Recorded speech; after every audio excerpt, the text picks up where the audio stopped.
Okay, how are you this morning? I'm well. Can you hear me now? I hear you now. Good. Okay, great. Thank All you. right. First of all, we want to thank you for coming with us this morning. We have several people on, and these are officers. You'll see Ramonia Toon's face, and behind me is Frankie. What name is that, Frankie? Frankie Long. And Frankie is a veteran teacher. How many years did you teach? She was 41 years in Atlanta Public Schools. I taught in Atlanta Public Schools. Ramonia Toombs did also, and then we have Ron Fowler with us this morning. And how do you pronounce your name?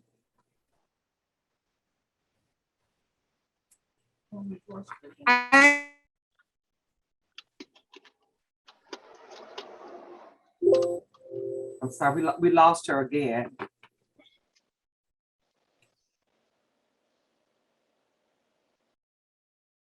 Ron, I think Kim is trying to get her. She lost her.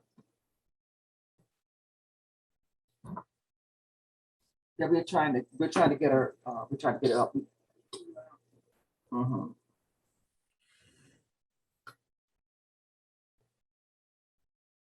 Sorry about that. My Wi-Fi reset for some reason. Okay. Well, the weather, I think.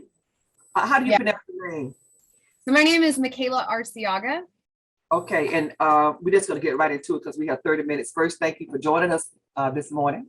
And where is your original home? I'm from Tallahassee. I grew up in Tallahassee, Florida, K through 12. Okay, K through 12.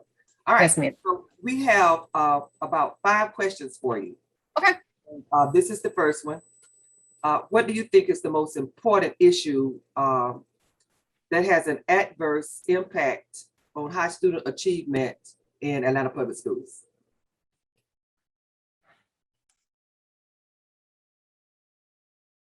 There's two. I think the first one, I guess number one is that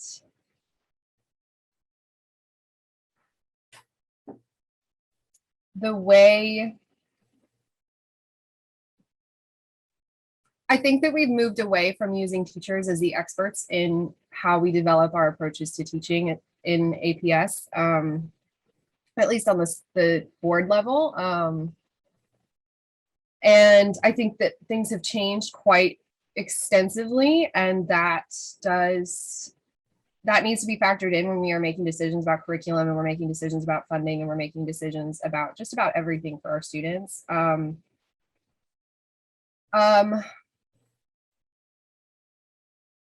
I think, to me, the biggest issue is that we have a lot of people doing, I don't want to say the exact same thing, but we have a lot of people doing similar jobs, and not a lot of ground level support, especially in our schools that need it the most. Okay, thank you. All right, second question. Tell us what you know about Teach for America. Well, I was a Teach for America Corps member. I taught for 2 years in Jacksonville before my partner was offered a job up here. And then I taught for 3 more years here in APS. And I don't usually start that off unless people ask me about it, but I think that Teach for America does some things really well. And I think that there are some things that Teach for America needs a lot of growth on. I think my biggest complaint is the teacher support process through the year. I mean, I think we know that, and I don't think I even knew how deeply unprepared I was until after I had started teaching.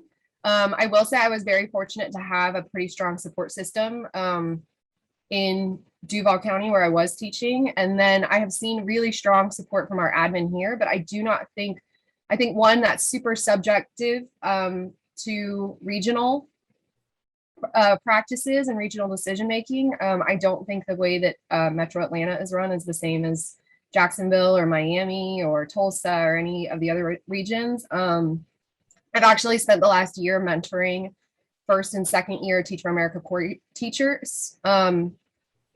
And there's a lot of holes in the way that they're supported. And I think it says a lot that as a 4 or 5 year veteran, that I was one of the only people that was consistently giving my core members support. So I'm grateful for what they did teach me, but I definitely think that there is space for improvement. Okay, thank you. The next question, in preparation for life in the future of the students who go through Atlanta Public Schools, what type of education, in addition to what we are already offering, should the school system expand itself to? I'm not anti-Common Core. I really do think the Common Core system has strengths. But what I think it lacks is a lot of real world application. And I don't just mean like writing a math problem that has something to do with a relative business. I mean, real immersive kids learning relevant skills. I think part of that though is supporting teachers so that they know what the foremost career skills and demands are so that they can teach in such a way that those skills are developed while our students are going through the school system. That was something I tried to focus on a lot in the last year, especially with virtual teaching.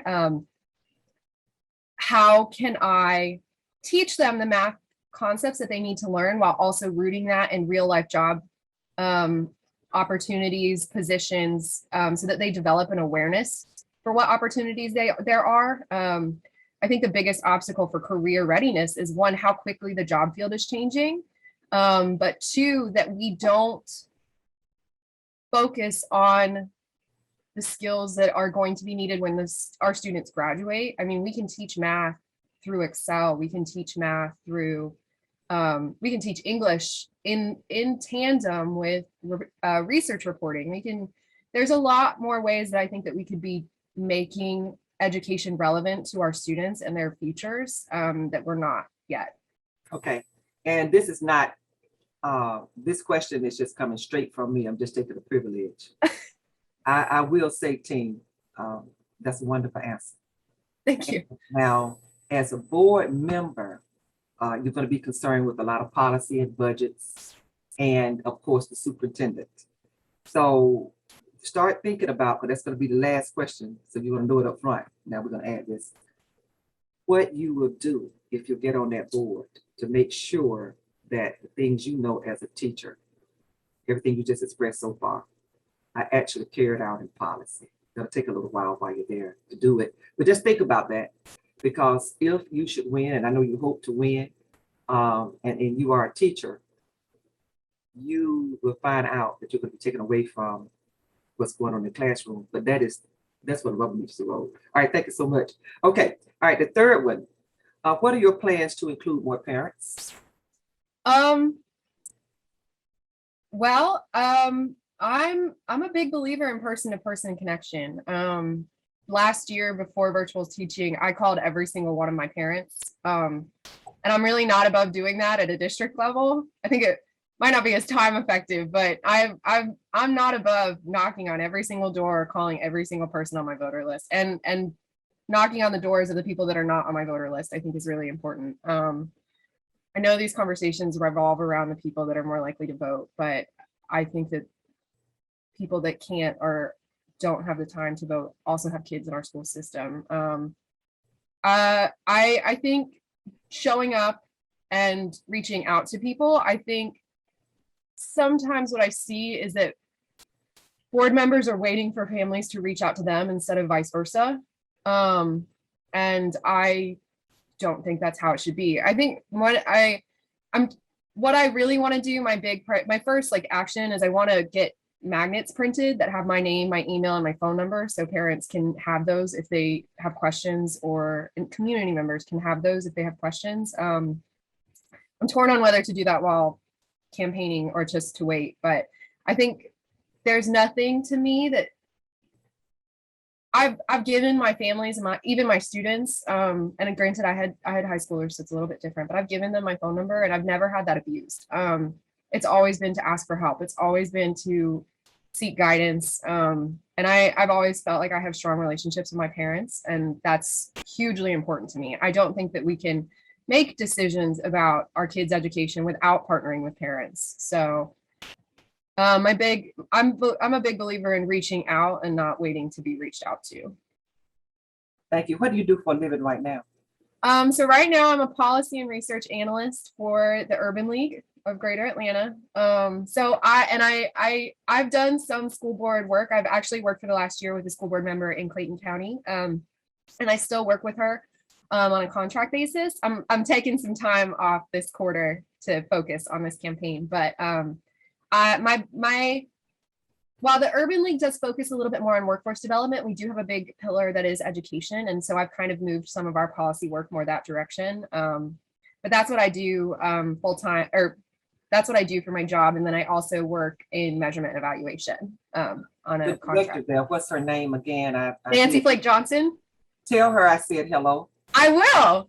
And, I will. Tell her I'm ready to go to Detroit with her. She's from Detroit. Make sure you. Yes, I did. I knew that. That's awesome. I will definitely tell her. Let me give you a little hint on something. Yes, ma'am. If you win or if you don't win, go ahead on and do those magnets. Okay. And make sure as you go through your community, they have your information because you're young and you're energetic, and we want you to continue. Frankie and I are on another part of the bell curve, but we would love, I don't want you to lose our information to help assist you along the way, win or lose. I mean, really. I truly appreciate that too, and your advice, because I was never planning to be a politician, but I wasn't also expecting for this seat to go unopposed, and I was not willing for it to go unopposed. So I have a lot of feelings. I think the fact that there isn't someone who's on the board that has been in a classroom in the last 10 years is a huge problem. So we'll see how this goes, but I really appreciate that feedback. Okay. All right. So now here's another question. What is your position on charter schools, and also, in your opinion, on the charter schools that are existing? What is your opinion about their being given lengthy contracts, and what is your opinion about their accountability? All right, so let me redo it. You know, there are different types of charter schools. Yes, ma'am. What is your opinion about these different types? You can break it up if you want to, and just speak to different types or holistically talk about charter schools. But we also want to know, what is your opinion about giving lengthy contracts to charter school companies? And how should charter schools be accountable? What's your opinion? Can you say that word again? What kind of contracts? Lengthy. Lengthy. Okay, got it. Okay. Okay, so I should say I'm not anti-charter school. I think I've seen data that says that parents are not anti-charter school, and I think we need to support parent choice, but I also have questions about the tools that were used to collect that information. So I support parents having options, but I am very, very pro accountability. I'm in a master's program that focuses on program evaluation in educational environments. And part of that is because of the work that I did with APS, working with the Office of Engagement, working with Go Teams, seeing how even just a charter contract for the district was playing out. And it played out the exact same way we would expect it to play out by cluster. And I think we're seeing that with our charter schools as well. I do not think that all charter schools are bad, but I think that we need to have better, more transparent, and more consistent systems for accountability. I should be able to pull up specifically charter data dashboards with APS. Like, we have these dashboards, but you have to know exactly which schools are charter schools. You have to know where they are in the district to be able to read that data. And if we are giving public funding to charter schools, their accountability should be more rigorous, I think, than our public schools, because so far they have not outperformed.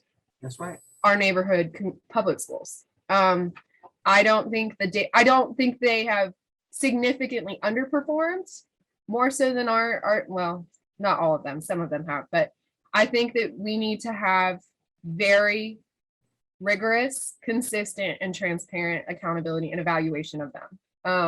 And the vetting process, I think we've made it so much harder. We've made it easier to get them, but so much harder to get rid of them if they are not effective. And I'm not pro closing schools in any way. I think having the options in our neighborhoods, especially some of the and especially where a lot of them are clustered, I think gives our families more choice. But I don't I have a background in policy research, and I have a hard time finding the accountability measures that we use for our charter schools. I'm having a hard time finding those contracts. I'm having a hard time finding what the metrics that we're using. Right. I'm having a hard time finding the metrics that we're using to evaluate our charter schools. That is unacceptable, I think. But also I'm a big believer in very upfront transparency and accountability. And that's why I chose the program that I did. So Okay, thank you. Thank you. I can see that you are a researcher. Thank you. All right. Now that the Buckhead City movement might actually happen, what do you see happening with the schools, and what would you like to see happen? I live there. I live within the boundaries of where this would happen.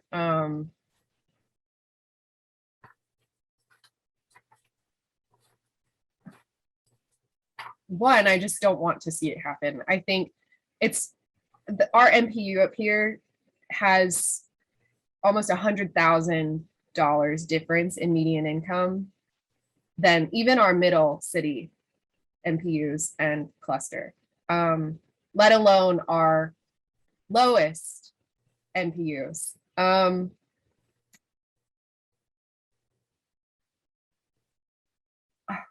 I just don't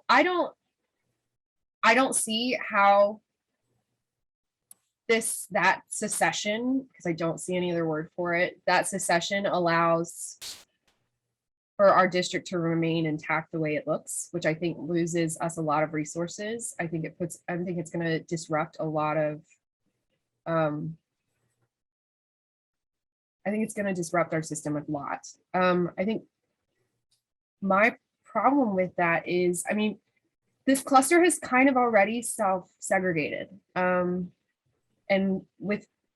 has internalized a lot of resources, which I think is a strength, right, of the community and things that people are able to do up here. But I would rather see those strengths and those systems and those procedures, the way that they support community, provide community support. I'd rather see that as used as a model and brought to the rest of the city instead of withheld and taken away from the city. So I don't know if that falls within the lines of your question, because I think it still predicates Frankie, do you want to ask anything else onto that question? Well, my concern is that, excuse me, the schools up there, I taught up there, and they're City of Atlanta schools. Well, if Buckhead becomes its own entity, what's going to happen with those schools, those teachers? How will the kids be served? What's going to happen to the rest of the school system? What's going to happen to the buildings? Who's going to own them? I don't know how well thought through that whole plan is going, is really my short answer. It doesn't seem like it's well thought out. Only, like you said, because what I see is those are APS schools, let alone the charter school we have up here.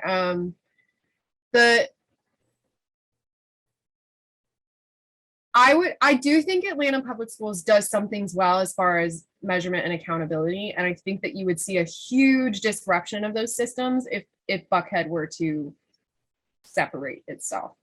And I think that would we already compete with the private schools in this district, in this cluster specifically. We are very much competing with enrollment with our private schools, and I think that would be to the detriment of the public schools in that area. I think we have pretty good enrollment, but I think that kind of upheaval would push a lot of parents that are reliant on our public system to look for private or charter options. So I think it would really hurt the district as a whole to lose that. It would no longer be part of the district. No, right. Well, and when I say I think it would hurt the district, what I mean is there are good things happening in District 4. I mean, we have such strong parent participation and community support. I mean, and we know that there are external factors that lead to that kind of participation, but I think that in some ways we could leverage, like, the way that they run their Go teams could be used as a model for other programs. Some of the resources that are just provided by our community to our kids, we're not less than 5% low income at almost any of our schools. We have, I think, 2 that are that number. So we still need our community and we still need our district resources. I work part-time with Families First also, as in measurement and evaluation, and the services, we still provide services to people in this area.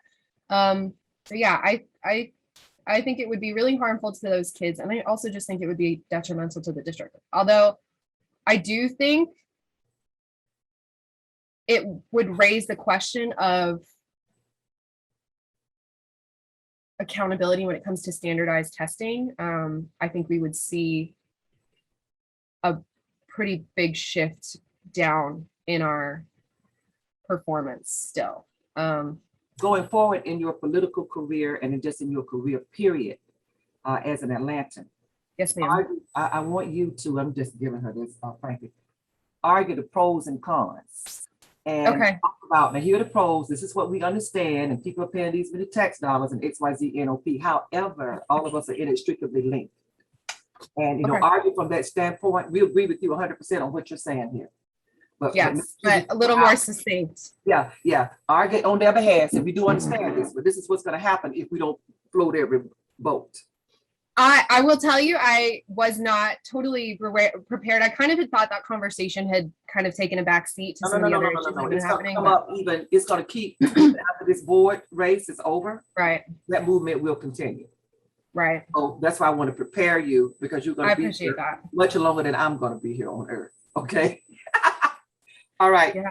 And by the way, the NPUs came about because of Maynard Jackson. You know about that notable mayor that we had. Yes, sir. Yes, ma'am, I do. And so you may want to do just a little history, a little research on what the purpose of those NPUs were. And it certainly wasn't to divide and segregate the city out.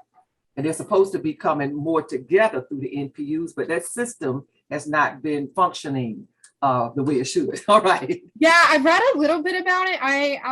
I haven't dug as much into it. Part of my work is focusing on crime rates. That's kind of what my family background is in. My mom has worked in intervention for a really long time. Sorry, pardon me. My mom has worked in intervention for a really long time. And so I've been doing some research on that. And that's really what has kind of led me to look at a lot of our MPU operations. I think Atlanta's really big on decentralizing power in a lot of ways and giving local communities their things. And we see that at the school district too, with our Go teams. So we also see the same patterns with every one of those systems. So I'll do some more reading into that though, because I've been trying to get a little bit more involved with that myself. Well, since you already, you really know enough right now, because you just expressed it. So think in the future, in case you run for mayor even, how to position yourself for the best life and quality of life for all of Atlanta, because Atlanta, of course, affects the entire state. We don't give everybody these kind of. I appreciate that. And I have to say, like I said, I was never planning to be the politician, and my true love is education. I think in Atlanta needs to be the mayor of Atlanta. I believe that the people that are here, that are from here, that know the problems, are the people that are best positioned to fix them. So, I know. But, okay. How much cash is it going to take to win your race?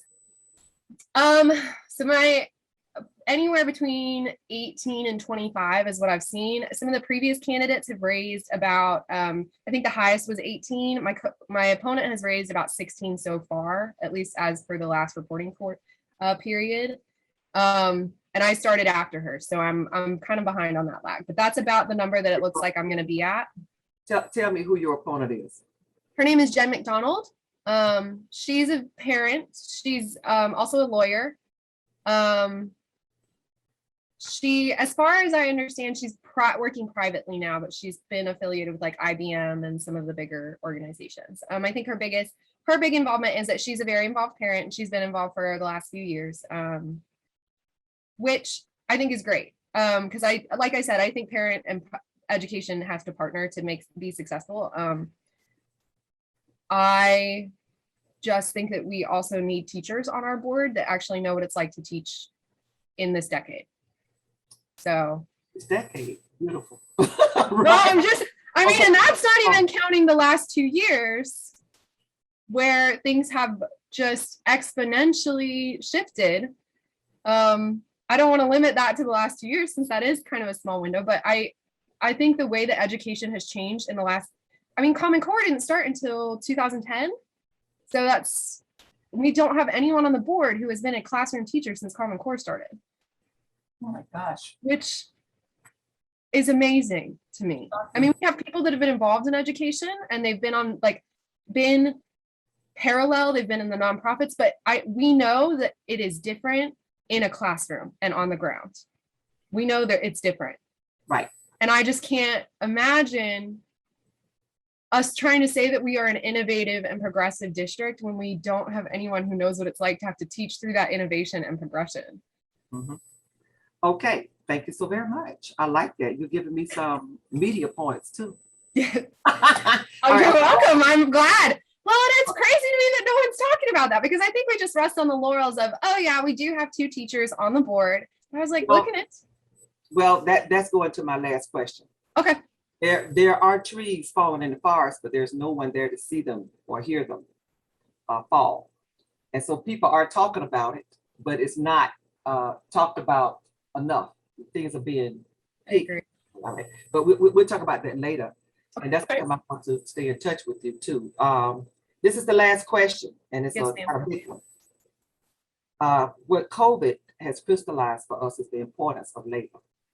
And this time, and it has not been for a long time, that the importance of labor in this country is being really shown and appreciated because we are lacking in so many areas.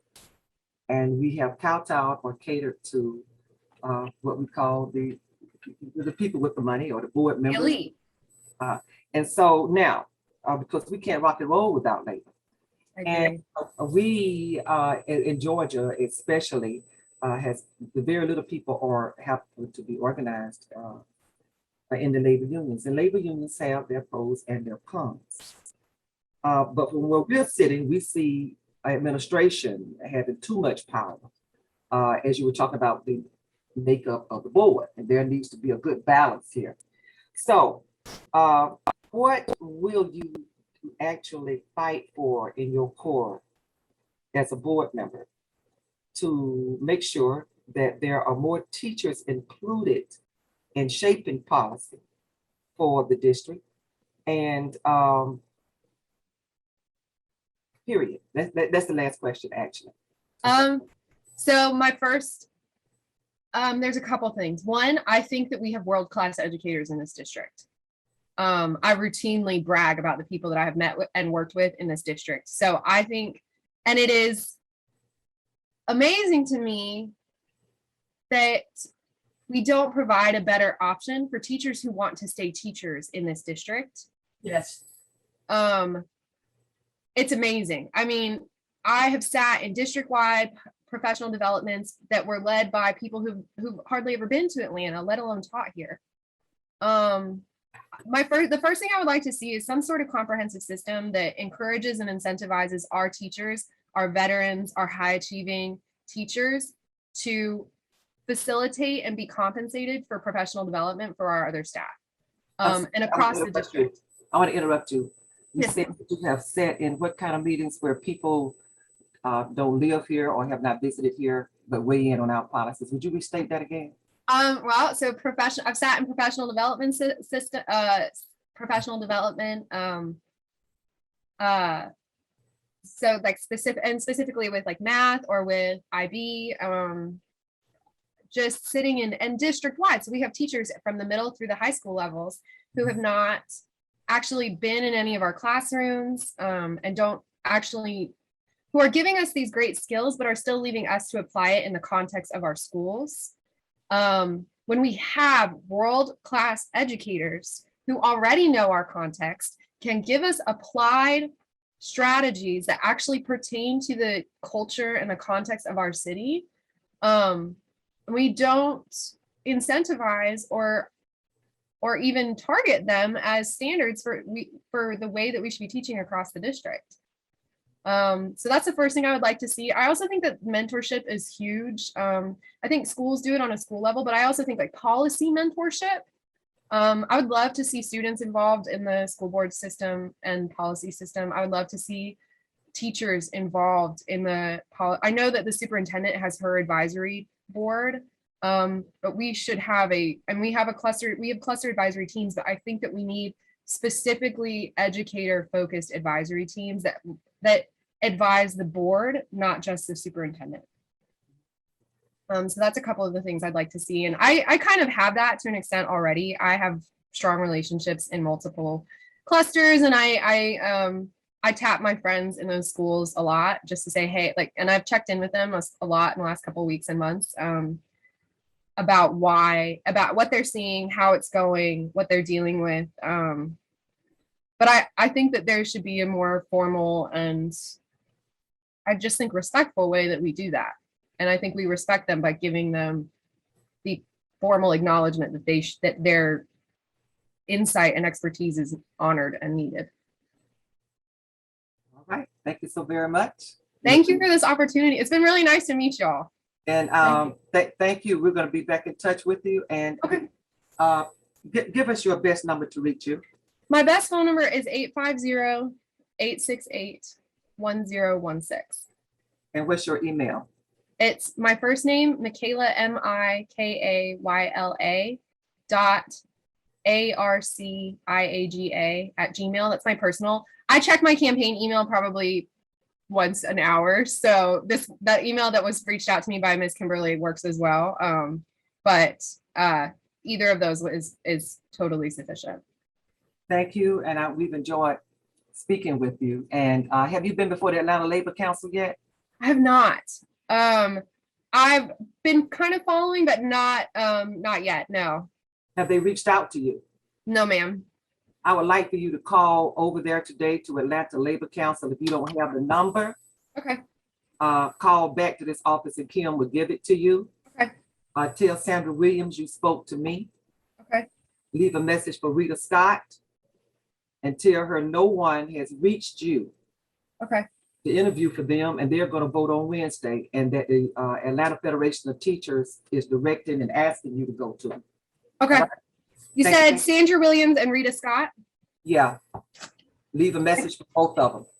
Okay. I appreciate that so very much. Yes, ma'am. I appreciate the insight. Do y'all have a policy branch?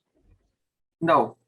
Our executive. This is a I see. Okay. Well, I just asked because part of what I do with the Urban League is try to bring in policy leaders throughout the city. And so I would like to, I think you guys would be great for part of that conversation that we have. Yes. So even in a professional standpoint, I would like to follow up because I would like to involve you on some of this conversation. So, yeah. Okay. Thank you very much. My personal email address. Yes, ma'am. It's all lowercase letters, GFT, abbreviate President, PRES, @bellsouth.net. Okay. And are you Dr. Turner? No. Okay. No, but thank you. Because I couldn't find a ton about you that was outside of GFT. And so I was trying to make sure that I knew who I was talking to before I came into this meeting.